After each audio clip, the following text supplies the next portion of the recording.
And she's like, you changed my life. Not only did it help in that day, but now I regularly do that. Like when I have to make a decision, I eat protein. Like that's all I want in the world. People to have the visceral experience that if I do this, I do better. Welcome to Power Up Recovery with Nutrition. It is time to make nutrition part of the conversation. I'm your host, Christina Veselak, and I'm so glad you're here. Did you know that it's our brain's job to allow us to cope with stress gracefully?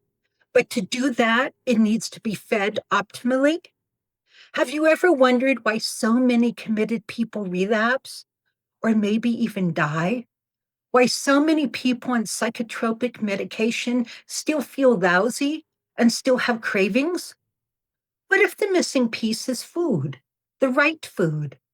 What if the right nutrients like amino acids or even eating protein every 4 hours could actually balance your brain chemistry and your mood without medication and support lasting recovery? In this podcast, we explore the powerful connection between feeding your brain well, mental health, relapse, and recovery from addiction. We will share insights from experts, inspiring recovery stories, and practical strategies you can use today. Whether you're in recovery, a healthcare professional, or someone passionate about emotional well being, this show is for you. Let's dive in and discover how fueling your body and brain with the right food, the right amino acids, and other key nutrients can fuel your transformation today. Welcome. Hi, everyone. Welcome to the next episode of Power Up Recovery with Nutrition, where we hear wonderful personal success stories. We talk with professionals in the field and scientists doing cutting edge research. Today, I am delighted to introduce you all to a friend of mine, Dr. Kristen Allott. Now, I've never met her in person, but we sort of connect by the heart and the head, So, yeah, right? it's So, so true. Dr. Kristen Allott is a naturopathic doctor with extensive experience in utilizing a holistic approach to mental health, addictions, and traumatic brain injuries.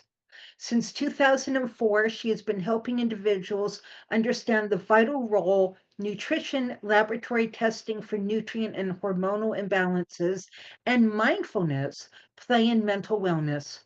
Kristen believes in addressing the root causes, so do we, of mental health challenges and working collaboratively with individuals to create personalized plans for lasting well being. Her passion for making complex health information accessible and empowering individuals to take control of their mental and physical health has led her to be a motivational speaker for mental health professionals and judicial officers. In 2014, she helped develop the Protein for All project, which provides protein rich foods to individuals entering the high stakes events of the family court. And we'll be talking about that one because I think it's so crucial. In 2021, Dr. Allott authored the workbook Fuel Your Brain, Not Your Anxiety.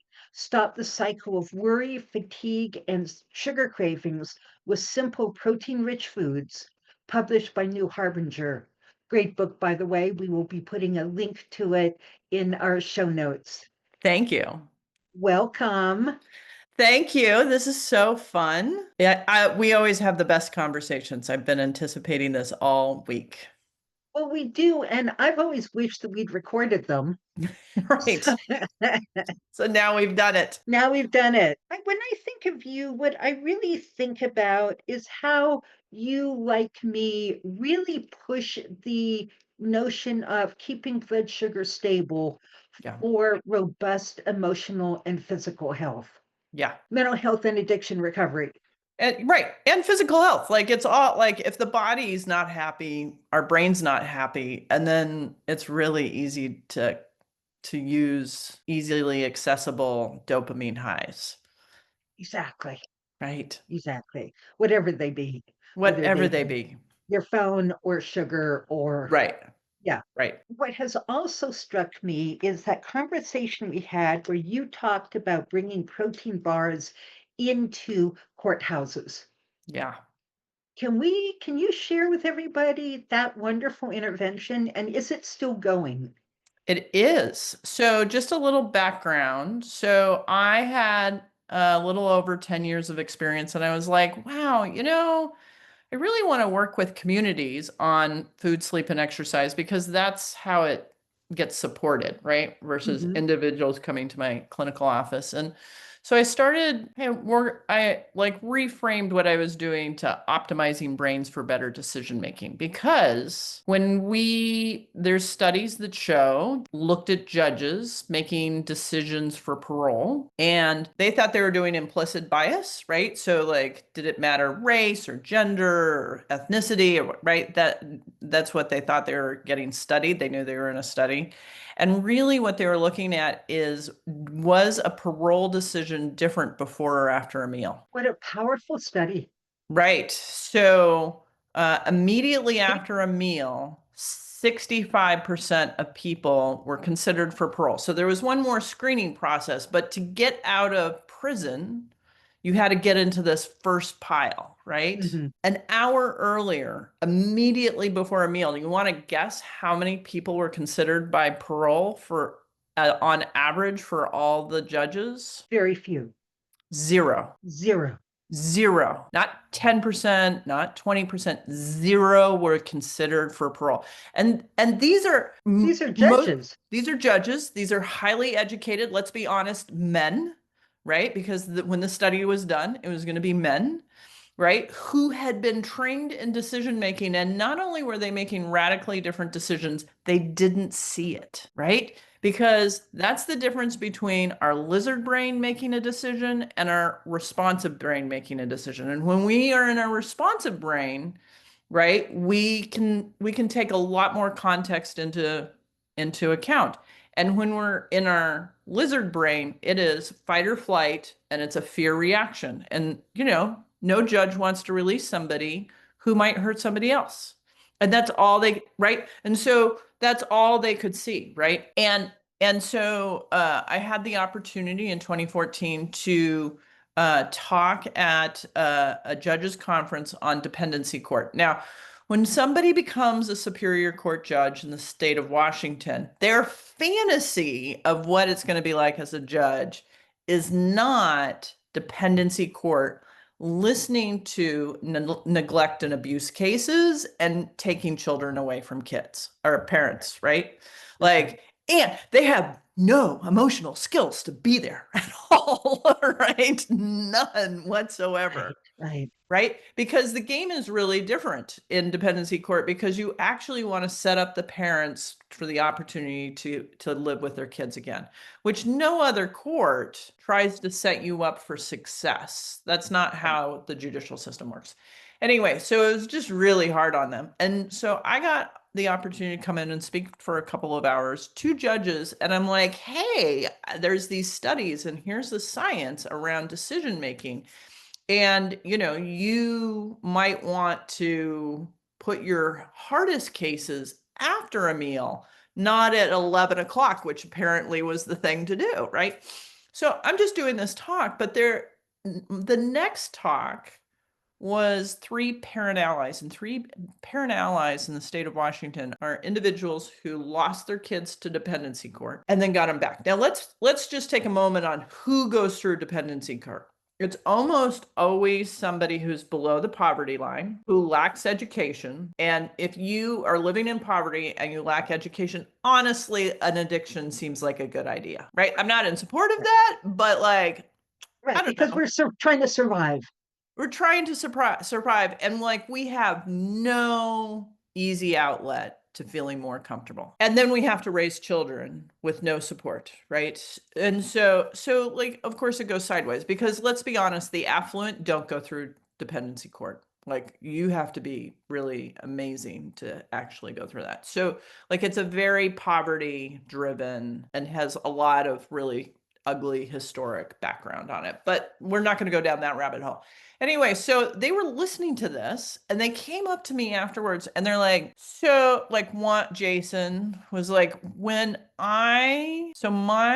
mother of my children got sent to prison and I suddenly had to take care of 3 children. And I was 2 months into recovery and I went to the state and said, I need support. And they're like, for what? You're not using and you seem fine because 12 steps working for you. So guess what? It fell apart, right? Guess what? A mother was not the person who made that decision Right. for that father, right? If it had been a mother who had mothered 3 children, she would have got exactly what he was talking about. Right. Thank you for pointing. I mean, and Jason's does amazing work with men now and fathers now. Uh-huh. Anyway, he's like, so I was living in poverty. At the end of the month, there was no money. I would not eat at the end of the month because I needed to feed my kids. And I started using again. Fair enough. We know halt, right? Like Yeah, we do. hungry, right? Like, right? Makes sense. And so he said to me when he went to his first shelter care hearing, he hadn't eaten in 2 days. And the judge sounded like the Peanuts teacher, wah, wah, wah, wah, wah, wah, wah, like no understanding of what the judge was That's saying right. to him, That's right. right? Nothing went in. Right. It couldn't. Nothing went in, right?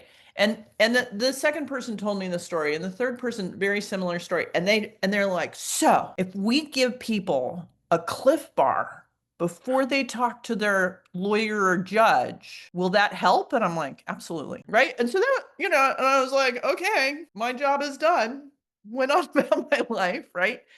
And a year later, I was at the Children's Justice Conference and did a talk around protein, our favorite, like how important protein is for decision making and mental health and addictions, and like here's the science of it. And afterwards, one of the parent allies who I met before came up and was like, this is Commissioner Michelle Ressa, who is at the Spokane court, and we wanted you to hear the talk. And she was like, that was amazing. And and by the way, now I understand why they've been giving out protein bars in the court, right? But it's been hard because there's no food in the lobby, right? And so a few months later, Michelle's admin reached out and Commissioner Ressa's admin reached out and said, will you come to Spokane and do a talk for the court? And I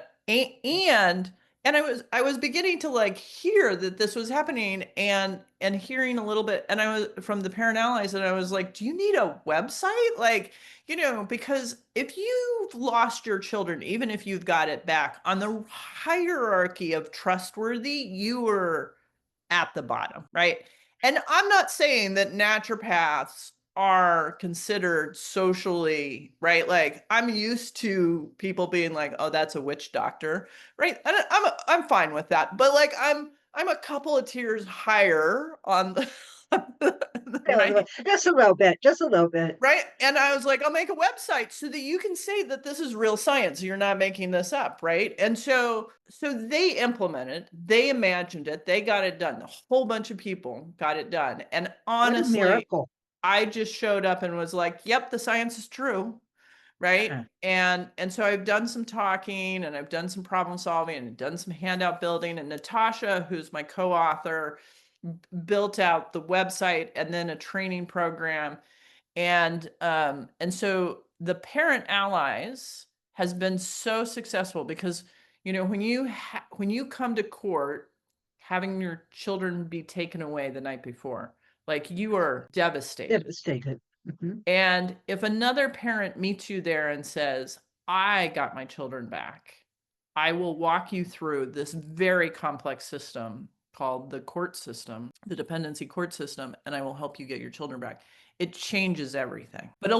And so the research on parent allies became so robust that during COVID, our governor funded at $1 million that every county in the state of Washington have a parent ally system. And separate and connected to that, the Protein for All program. And so mostly in most counties, when you walk into the courtroom, there will be food available. Sometimes it's just a basket and you can come and pick it up. And others are very, like, there's one court that has sandwiches brought in from the food shelf, and then they started a garden, and like, it's amazing. And really, I've done a website, and so if you go to kristenallott.com, if you are in an organization that you think food should come into, because now we've done trainings for school systems, and we've done trainings for small businesses, and we've done trainings for law firms, and we've done trainings for court systems,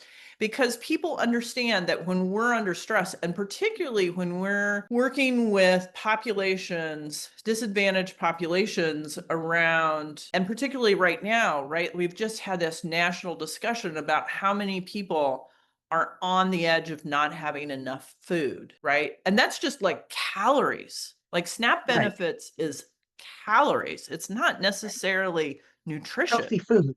No. right? What's beginning to be recognized is that if we want their participation, they have to, at least their participation for the next hour, they have to be fed. Yes. Right? And we know this from little kids in the school system. Like, if we want them to learn, they have to be fed. And you know what? Like, even in an adult body, I tell people all the time, we need to treat But, our body like but a Kristen, 3-year-old.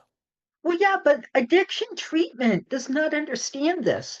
No. None of this is ever taught to mental health counselors. It's never taught to addiction counselors. And it's certainly not showing up in the jails or the quotes, because what you're doing is showing up in the courthouses, which Yeah. is just amazing. But this is why I feed clients in psychotherapy session. Absolutely. And I have other therapists look at me and say, "You do what?" Yeah. And it's like, yeah, if somebody's coming in and bouncing off the walls because they haven't eaten since yesterday, how much benefit do you think they're going to get from the Yep. counseling session? Do you Yep. think they're going to be able to learn the skills you're trying to teach them and then remember them? Yeah. No. Yeah. You feed people, and 10 minutes later, they're Yep. breathing, they're grounded, they're thinking, they're problem solving, Yep. and they're Yes. engaging. There's a court in Arizona that a few years ago, a lot of connections were lost in COVID, so I can't follow it up. But before COVID, they got two $4,000 grants for bringing in. They called me and they're like, "We got two $4,000 grants to have food to provide for people coming." So the dependency course, they had the courthouse, and then they had therapy, and then they had all the services that people needed in terms of housing and finding jobs, and all under one roof.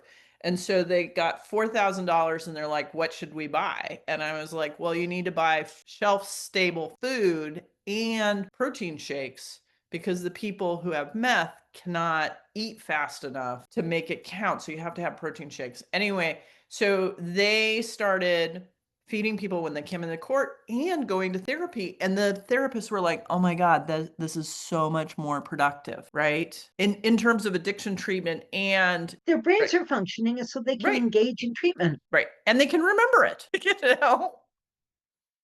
can remember it. And so I'm just, so proud to be part of Oh, the yeah. group of people who did Protein for All. Like, like, I and Natasha get a lot of credit, but honestly, the on the ground people, and like this one court, had somebody who is the monitor for the lobby for the last 20 years, who is just like, no food in the lobby. And we're like, "Why?" And she's like, "That's the rule." And we're like, "Well, what are you afraid of?" And she's like, "The lobby might get messy." And I'm like, "Okay." So you have a janitor. Right. I mean, And so, we just got the top financial official to write a letter being like, "Based on the science, food will be allowed in the lobby." One last story. So this isn't mine. This is one of the parent allies and we actually have research that's going to be released in December on what happens when you feed people. They have about 100 people who went through one of the courts, and they're doing a study, and I don't even know the results, so I'm just excited that the study got done through the University of Washington. But one of the parent allies who was doing the initial study, and it was just like not an official study. They were just collecting numbers, right? Because I was Right. like, for things to get real, they have to have numbers. And so they did the first research so that we could give those numbers to the University of Washington. They were like, yeah, we'll be in. Anyway, she told me this story where she asked a mom who was just like distraught and couldn't sit down and was like all over the place. She's like, here's a protein bar, and what we know is protein helps you make better decisions. And you really need to have that support today. Will you please eat this? And the person ate it. And so, like a year later, the parent ally is in the grocery store, and this woman comes up to her and she's like, "You're the person who gave me the protein bar." And she's like, "Probably."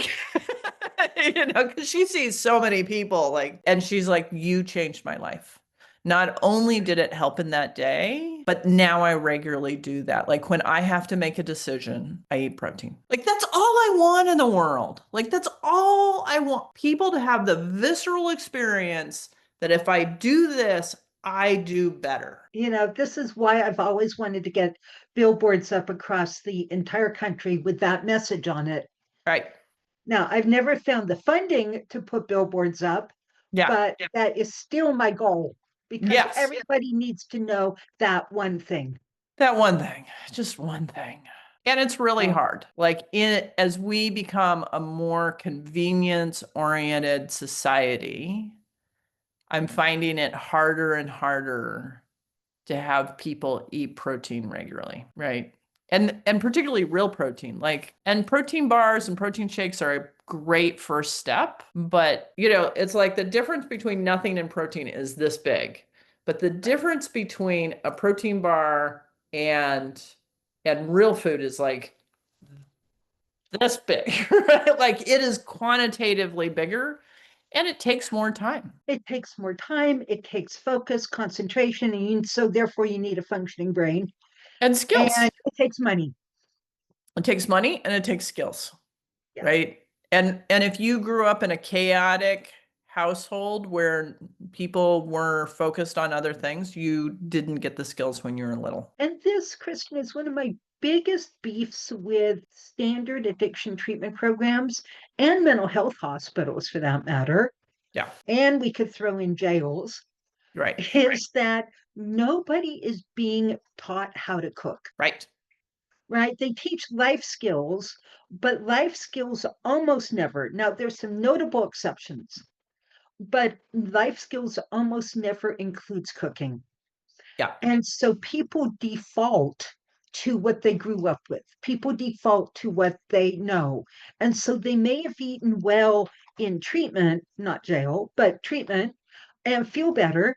Then they go out, they default to their old eating habits because nobody's told them that what and when you eat matters to your mental health, your addiction recovery, your ability to function in the world and succeed. yeah, They go back to their old eating habits, yeah, start feeling awful, stop being able to function, relapse, and blame themselves.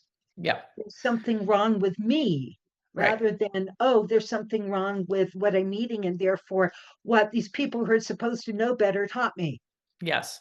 And so that's one of the reasons. I mean, one of the great things that came out of COVID is there's a lot more mental health inpatient and outpatient treatment, intensive outpatient treatment. And what I find is those programs tend to make people cook. And so when I'm trying to find somebody a treatment center, and I haven't found a lot of addiction treatment centers that make people cook, but there are mental health treatment centers that make them cook. And so Sure. if we've gotten the addiction small enough that they can safely, because most addiction people have trauma, right? Like Yes. fundamentally, like we have to treat the trauma. And so even though there's an addiction on board, I'm sending them to a mental health place to have the addiction structure for them to just be sober for 60 days, but they can work on that life skill of cooking, right? Mhm. Right, Rather than being fed, right. right? Cooking. And of course, that involves budgeting and that involves shopping. Right. but primarily it involves being taught that it matters and how to do it. And the time investment of it. Like I was working with a Z generation person and she really needed to eat more. And it took me 4 hours to make food and clean it up. And I'm like, that's probably like if I was starting from scratch, like no food in the kitchen, it would take me about 4 hours to go shopping, like make the list, go shopping, cook the food and clean it up. Now, it doesn't take me 4 hours every day because it's a process and I'm doing like 30 minutes to an hour every day on that. But like people don't have a tolerance for setting aside that kind of time because No. they want to be on this. I don't know how I'm going to compete with that little box, but Well, I mean, how many people do you know actually who listen to podcasts, this one maybe, while cooking, while right. cleaning their kitchen, while doing their dishes? Absolutely. Absolutely. People do that. And the younger generations have spent so much time on a visual screen that it's sometimes really hard to get them to stop. No, absolutely. And so, how far back then does this education and training need to go? Right. We all can do what we can do. We're all Right. called to a Yeah. tiny little piece of the puzzle. And Exactly. hopefully, there's enough people called for their own little piece of the puzzle that we have the entire puzzle made. But there's a lot of pieces to this particular puzzle. Right. Right. And it's a new technology. Like I was reading a bit of history, and when the cars first came out, which went like 10 miles an hour, people were getting hit and run over by cars. And I'm like, how is that even possible? Like you're used to horses who would run you over. Like, why did you not respond? Right? Like, but like Yeah, neurologically, we just didn't understand the rules of what a car was, right? right, And so we right, didn't right, respond correctly. And right, now, I mean, people do still get hit by cars, but compared to the number of cars that are available, like we now know how to respond to a car. But it took right. And usually it's generations. because Yeah, and usually it's because the car is driving, 90 miles per hour, which it's not supposed to be. But you're right. The reflexes are not in place. Yeah. So, upward Yeah. spiral, but Yeah, I think there absolutely. is an upward spiral going on. Yeah, so that's what protein for all is. Well, I am very happy to know it, and we will be happy to promote it. In fact, I would like to make sure it gets on my website. Oh yeah. Yeah, Yeah. I'll give you a link to the protein for all. And there's a training. So we were asked to do like an online training for the state of Washington. And Mhm. and part of that contract is that we could use the material on our own website. And so we've set it up for free so that anybody can go through it. And if you go through the program and you give us a little feedback, Natasha and I will also give you some consulting time. So, did all you listening to this hear that? I want to encourage every single one of you, or at least those of you who feel called to this and passionate about it, to see if you can make this happen in your community because there needs to be the ripple effect. Yeah, and it has dialogue and like letters of how you talk to people in power and say this is important, right? It has a lot of support systems, not only the science of how to do it, but also ways to think about how to get funding, what to purchase. Like, it's not because like literally every county does it a little different in Washington. And so it's just the broad outline. But and this is really the baby of Natasha, that's what she does is community organizing. And so she's just done a really good job giving people resources to help them think through how they would set up and maintain a program like that. Well, there are so many other things you and I could talk about, but this was so powerful and so to the point that I think we should probably wrap up here and then invite you back for a broader conversation. But I want everybody to be left with this protein for all concept Yeah. and how to make it happen in our own communities.